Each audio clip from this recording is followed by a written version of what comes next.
नमस्कार, मैं नेहा मोदी और आप देख रहे हैं टी न्यूज राजस्थान। वक्त हो चला है प्रदेश भर की सबसे बड़ी और सबसे अहम खबरों के प्राइम टाइम बुलेटिन का।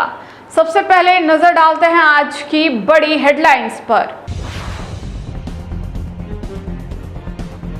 जोधपुर को जल्द मिलेगा लिफ्ट कैनाल के तीसरे फेज का पानी। 4 जुलाई को नए एयरपोर्ट टर्मिनल का लोकार्पण।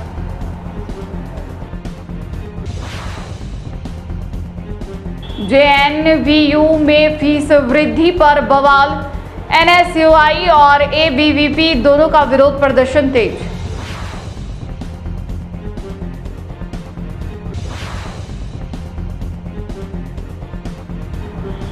राम मंदिर कथित चंदा चोरी मामला गरमाया। पूर्व विधायक प्रहलाद गुंजल ने निष्पक्ष उच्च स्तरीय जांच की मांग उठाई। अब समाचार विस्तार से। जोधपुर के कबीर आश्रम में पूज्य महंत श्री सुरजाराम महाराज साहिब की 24वीं पुण्यतिथि और सदगुरु कबीर प्राकट्य दिवस के अवसर पर विशाल निःशुल्क चिकित्सा शिविर का आयोजन किया गया। शिविर में बड़ी संख्या में लोगों ने स्वास्थ्य सेवाओं का लाभ उठाया। जोधपुर से अंकित पुरोहित की यह रिपोर्ट। कबीर आश्रम के गादीपति डॉक्टर रूपचंद दास साहिब के सानिध्य में आयोजित इस शिविर में आयुर्वेदिक, एलोपैथी और नेत्र रोग विशेषज्ञ चिकित्सकों ने अपनी सेवाएं दी। करीब 150 लोगों की स्वास्थ्य जांच कर उन्हें आवश्यक परामर्श और उपचार उपलब्ध कराया गया। शिविर के सफल आयोजन में आश्रम के पदाधिकारियों और कार्यकर्ताओं का महत्वपूर्ण सहयोग रहा। जोधपुर के जय नारायण व्यास विश्वविद्यालय में फीस वृद्धि को लेकर छात्रों का विरोध तेज हो गया है। एनएसयूआई ने करीब 35% फीस बढ़ोतरी और फीस जमा करने के लिए सिर्फ 24 घंटे का समय दिए जाने के खिलाफ प्रदर्शन कर कुलसचिव को ज्ञापन सौंपा। संगठन ने फीस वृद्धि वापस लेने और छात्रों को अतिरिक्त समय देने की मांग की है। जोधपुर से अंकित पुरोहित की यह रिपोर्ट। एनएसयूआई जिला अध्यक्ष बबलू सोलंकी के नेतृत्व में कार्यकर्ताओं ने विश्वविद्यालय परिसर में प्रदर्शन किया। संगठन का आरोप है कि राज्य भवन के निर्देशों के बावजूद विश्वविद्यालय प्रशासन ने निर्धारित सीमा से अधिक फीस बढ़ाई है। साथ ही मेरिट सूची में चयनित छात्रों को फीस जमा करने के लिए केवल 24 घंटे का समय दिया गया, जिससे कई छात्र प्रवेश से वंचित हो सकते हैं। प्रशासन ने मांगों पर सकारात्मक निर्णय का आश्वासन दिया है, जबकि एनएसयूआई ने चेतावनी दी कि मांगे नहीं मानी गई तो उग्र आंदोलन किया जाएगा। कार्यकर्ताओं द्वारा हम 2 सूत्रीय मांगों को लेकर यहाँ हमने विश्वविद्यालय प्रशासन को ज्ञापन सौंपा है। जिस प्रकार से विश्वविद्यालय प्रशासन द्वारा 35% फीस नए सत्र में कर दी गई है नए विद्यार्थियों के लिए, हमने आज कार्यवाहक कुलसचिव को ज्ञापन सौंपकर सोमवार तक का समय दिया और हमें आश्वस्त किया है कि सोमवार तक हम इस संबंध में कुछ सकारात्मक निर्णय लेंगे। जिस प्रकार से पश्चिमी राजस्थान का सबसे बड़ा विश्वविद्यालय जयनारायण व्यास विश्वविद्यालय लगातार फीस वृद्धि की जा रही है, यहाँ के छात्र छात्राओं के साथ अन्याय किया जा रहा है। जोधपुर द्वारा जयनारायण व्यास विश्वविद्यालय जोधपुर के सत्र 2026-27 की प्रवेश प्रक्रिया के दौरान प्रथम, द्वितीय और तृतीय सूची जारी की गई, लेकिन बड़े दुर्भाग्य की बात है विश्वविद्यालय प्रशासन ने उन विद्यार्थियों को 1 दिवस का मौका दिया, जबकि विगत सालों से कम 7 दिवस का समय दिया जा रहा है। इसी के साथ साथ विश्वविद्यालय प्रशासन ने 35% फीस की वृद्धि की है।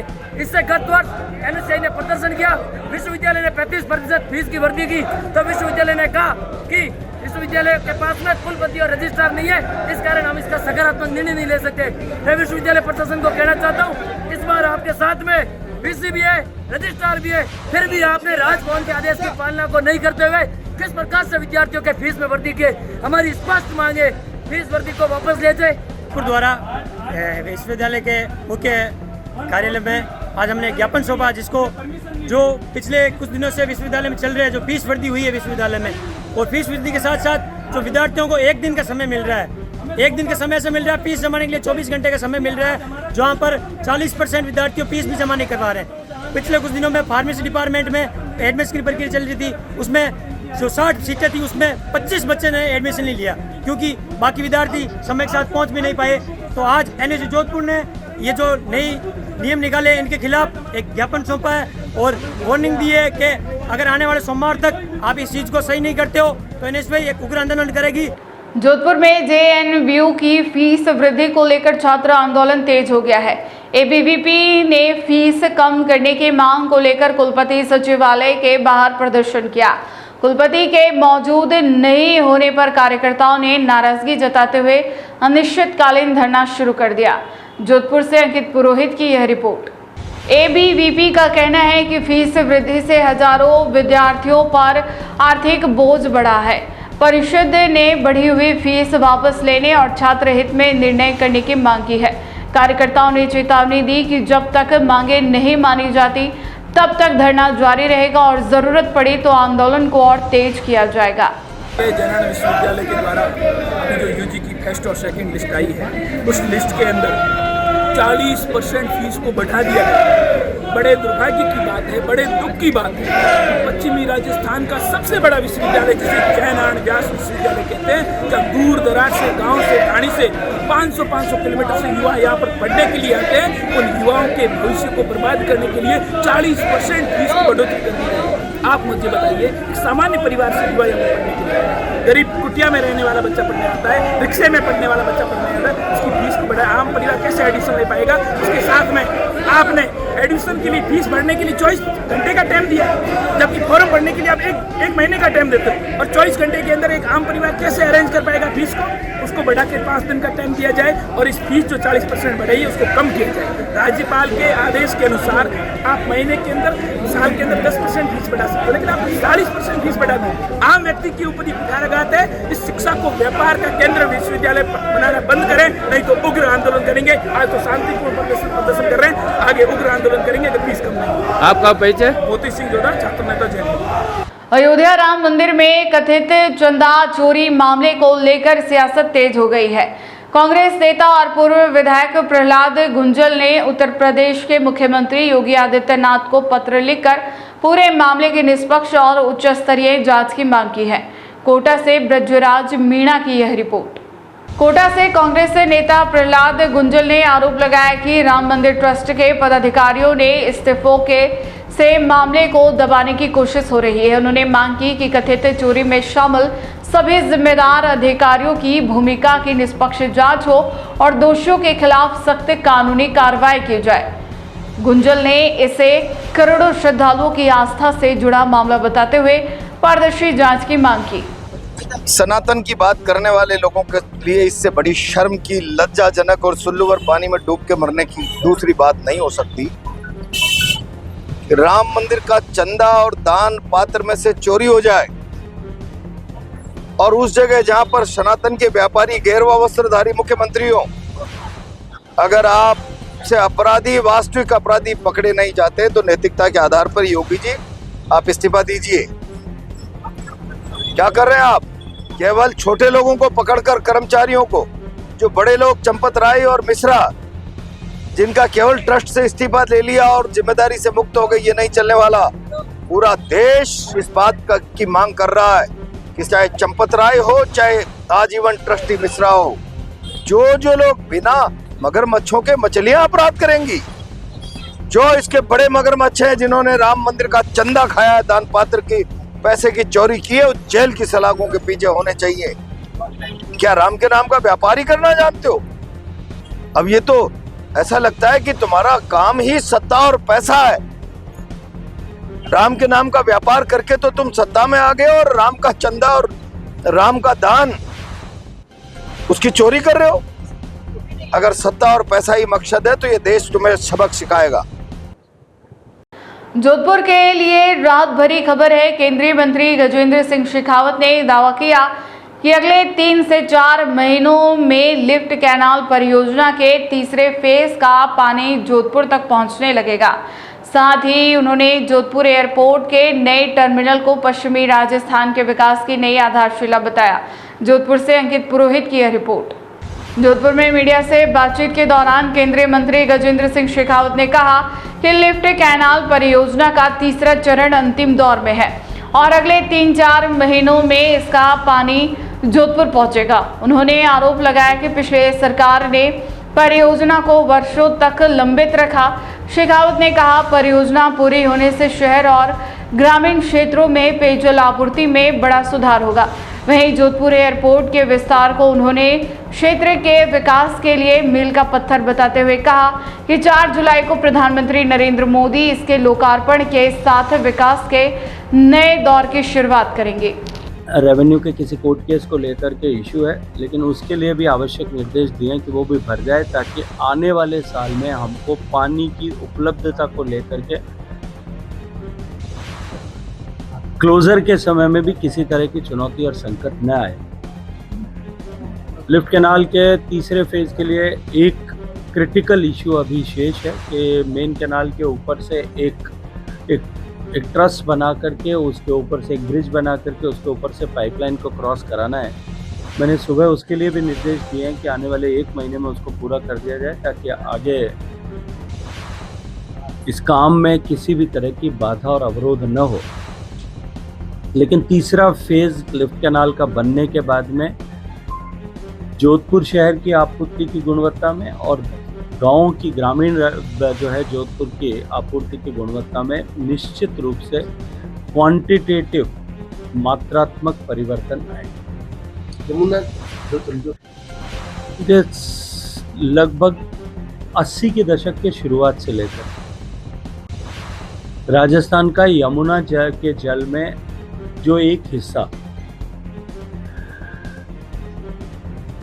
मॉनसून के समय में जब यमुना में अथाह जल राशि बहती है, तब एक हिस्सा राजस्थान का एक क्वांटिटी ऑफ वाटर जो है यमुना जल समझौते के तहत तय हुआ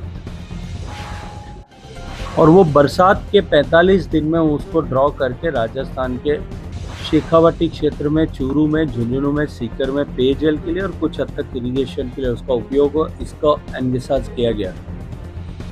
लेकिन दुर्भाग्य से दोनों राज्यों के बीच सहमति न बन पाने के कारण से इतने वर्षों से यह प्रक्रिया न केवल लंबित थी, अपितु उस पर दोनों राज्यों के बीच में किसी तरह का जो है एक बिंदु पर पहुंच सके ऐसा संभव नहीं। जल शक्ति मंत्री रहते हुए मैंने उसके लिए निरंतर प्रयास किए, अनेक स्तर पर बैठकें की, एक डिज़ाइन बना करके उसको जो है हरियाणा की सरकार को उस डिज़ाइन के अकॉर्डिंगली उनको एग्री कराया। राजस्थान के सरकार के साथ में भी प्रयास किए, लेकिन तत्कालीन अशोक गहलोत सरकार, फिर मैं कहूँगा तो उनको शायद उसको तकलीफ होगी, लेकिन वो उस पर लगभग मौन बनी हुई बैठी रही। किसी तरह का प्रयास उन्होंने उसको लेकर के नहीं किया, किसी तरह का सहयोग भी अपेक्षित जो था वो भी उन्होंने नहीं किया। राजस्थान की जनता ने जब भारतीय जनता पार्टी को आशीर्वाद दिया, भजन लाल जी के नेतृत्व में सरकार बनी, तब हमने 15 दिन के अंदर ERCP के लिए भी राजस्थान मध्य प्रदेश के बीच में समझौता और हरियाणा और राजस्थान के बीच में समझौता मैंने अपनी उपस्थिति में मध्यस्थता करके मेरे कार्यालय में समझौता कराया था। DPR बन गई है, अब DPR पर दोनों राज्यों की सहमति बन गई है और मैं ये मानता हूँ कि जिस दिन ये योजना लाइट ऑफ द डे, जिस दिन उस दिन की रोशनी देखेगी, निश्चित रूप से पूरे शेखावाटी क्षेत्र जो गंभीर पेयजल संकट से गुजर रहा है उसके लिए एक बड़ा वरदान जो है ये पानी का पहुंचना होगा। और इससे राजस्थान के अतिरिक्त भी हरियाणा के भी राजस्थान सीमा से लगते हुए 3 जिले जहां पानी की कमी है, जहां पीने का पानी और सिंचाई का संकट है, उनका भी हमेशा के लिए समाधान है। बहरौड में भारत विकास परिषद की ओर से संस्थापक डॉक्टर सूरज प्रकाश की जयंती पर सेवा का अनूठा उदाहरण देखने को मिला। परिषद ने टीबी से पीड़ित जरूरतमंद मरीजों को पोषण युक्त राशन किट वितरित कर समाज सेवा का संदेश दिया। बहरौड से योगेश शर्मा की यह रिपोर्ट। नगर परिषद कार्यालय में आयोजित कार्यक्रम में आयुक्त नूर मोहम्मद खान मुख्य अतिथि रहे। उन्होंने परिषद के सेवा कार्यों की सराहना की। इस दौरान परिषद पदाधिकारियों ने जरूरतमंद टीबी मरीजों को राशन किट वितरित की और भविष्य में भी सेवा कार्यालय निरंतर जारी रखने का संकल्प लिया। खैरतल तिजारा जिला कांग्रेस कमेटी ने कांग्रेस के राष्ट्रव्यापी छात्रों की गूंज अभियान को लेकर प्रेस वार्ता की। इस दौरान शिक्षा व्यवस्था, पेपर लीक और बेरोजगारी के मुद्दों पर केंद्र सरकार को घेरा गया। देखिए भिवाड़ी से मुकेश शर्मा की यह रिपोर्ट। तिजारा में आयोजित प्रेस वार्ता में जिला कांग्रेस अध्यक्ष बलराम यादव ने कहा कि देश में शिक्षा और रोजगार गंभीर संकट से गुजर रहे हैं। उन्होंने लगातार हो रहे पेपर लीक, भर्ती परीक्षाओं में अनियमितताओं और छात्रों की परेशानियों को सरकार की विफलता बताया। कांग्रेस नेताओं ने कहा कि राहुल गांधी द्वारा शुरू किए गए छात्रों की गूंज अभियान के जरिए छात्रों और युवाओं की आवाज पूरे देश में उठाई जाएगी। साथ ही शिक्षा व्यवस्था में पारदर्शिता, निष्पक्ष भर्ती प्रक्रिया और रोजगार सुनिश्चित करने की मांग दोहराई गई।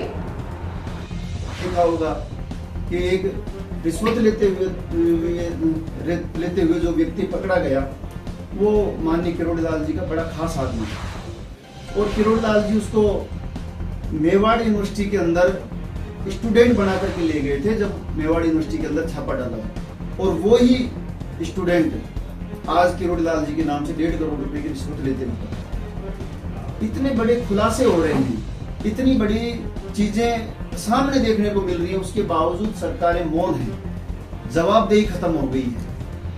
आज राहुल गांधी जी ने जो शिक्षा व्यवस्था के ऊपर जो बात रखी है, जो आवाज उठाई है छात्रों की, वही कार्यक्रम, उसी छात्रों की गूंज कार्यक्रम को हमने कल हैदल तिजारा जिले में रखा, किशनगढ़ कस्बे के बस स्टैंड पर रखा और वहाँ हजारों की तादाद में छात्र और उनके अभिभावक उपस्थित हुए। सभी इस पीड़ा से व्यथित हैं कि सरकार की तरफ से कोई सहयोग तो होता नहीं है एजुकेशन के नाम पर। छात्रों को कोई स्कॉलरशिप नहीं मिलती, छात्रवृत्ति नहीं मिलती, वो तो बंद कर दिए हैं। लेकिन पेपर लेट होता है तो बच्चों का कमरे का किराया, कोचिंग की फीस, शुरू से लेकर के प्राइवेट स्कूल हो, चाहे उसके बाद में ट्यूशन हो, चाहे कोचिंग सेंटर हो, चाहे फिर एग्जाम हो, परिवार पिसता है और उसका प्रभाव बच्चों के ऊपर पड़ता है। भिवाड़ी में भारत विकास परिषद ने संस्थापक प्रेरणा पुरुष डॉक्टर सूरज प्रकाश की जयंती श्रद्धापूर्वक मनाई। इस अवसर पर सेवा पखवाड़े की शुरुआत करते हुए मीठे जल का वितरण किया गया और विभिन्न सेवा गतिविधियों का संकल्प लिया। देखिए भिवाड़ी से मुकेश शर्मा की यह रिपोर्ट। भारत विकास परिषद भिवाड़ी शाखा ने डॉक्टर सूरज प्रकाश जयंती पर रिको क्षेत्र में राहगीरों और श्रमिकों को मीठा जल वितरित कर सेवा पखवाड़े का शुभारंभ किया। इसके बाद आयोजित समारोह में परिषद पदाधिकारियों ने संस्थापक के चित्र पर माल्यार्पण कर उनके सेवा संस्कार और समर्पण के आदर्शों को याद किया। वक्ताओं ने कहा कि परिषद आज भी शिक्षा, स्वास्थ्य, पर्यावरण और समाज सेवा के क्षेत्र में निरंतर कार्य कर रही है। कार्यक्रम के अंत में सभी सदस्यों ने नशा मुक्त और संस्कारित समाज निर्माण का संकल्प लिया तथा आगामी दिनों में वन महोत्सव, नशा मुक्ति अभियान, स्वास्थ्य शिविर और स्थापना दिवस सहित विभिन्न सेवा कार्यक्रम आयोजित करने की घोषणा की।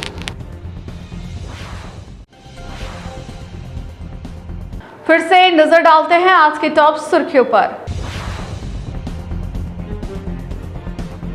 जोधपुर को जल्द मिलेगा लिफ्ट। कैनाल के तीसरे फेज का पानी। 4 जुलाई को नए एयरपोर्ट टर्मिनल का लोकार्पण।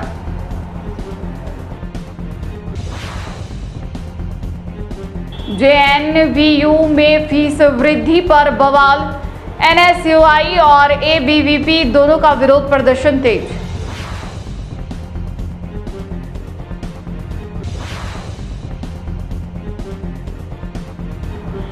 राम मंदिर कथित चंदा चोरी मामला गरमाया। पूर्व विधायक प्रहलाद गुंजल ने निष्पक्ष उच्च स्तरीय जांच की मांग उठाई। तो ये थी आज की प्रदेश भर की बड़ी और अहम खबरें। लगातार अपडेट्स और तेज खबरों के लिए जुड़े रहिए प्राइम टाइम बुलेटिन के साथ। आज के बुलेटिन में इतना ही, फिर मिलेंगे नई खबरों के साथ। नमस्कार।